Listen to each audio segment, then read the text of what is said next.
Hello guys, welcome back to our channel. Recent update ఏంటంటే మనకు central government దేశవ్యాప్తంగా కులగణన చేపట్టబోతుంది. 2026లో జరగబోయేటువంటి జనాభా లెక్కలతో పాటు ఈ కులగణన సేకరణ కూడా జరుగుతుంది.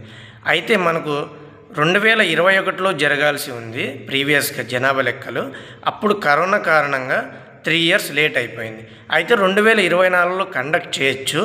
కాకపోతే 2001 యాక్ట్ 84th అమెండ్మెంట్ ప్రకారం 2026లో డీలిమిటేషన్ అనేది భాగంగా ఉంది కాబట్టి మనకు 2026లోనే జనాభా లెక్కలు తీసుకొని అప్పుడే డీలిమిటేషన్ చేస్తారు. డీలిమిటేషన్ అంటే the process of fix boundaries.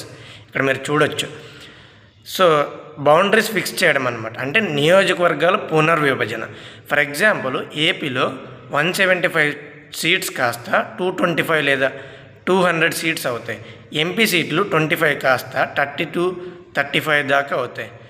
So delimitation గురించి రీసెంట్గా మనకు 2 weeks బ్యాక్ తమిళనాడులో మీటింగ్ కూడా అరేంజ్ చేసుకున్నారు మన సౌత్ ఇండియన్స్. సో ఎందుకంటే డీలిమిటేషన్ జరిగితే మనకు సౌత్ ఇండియన్ స్టేట్స్కి అన్యాయం జరుగుతుందని భావిస్తున్నారు మన లీడర్స్.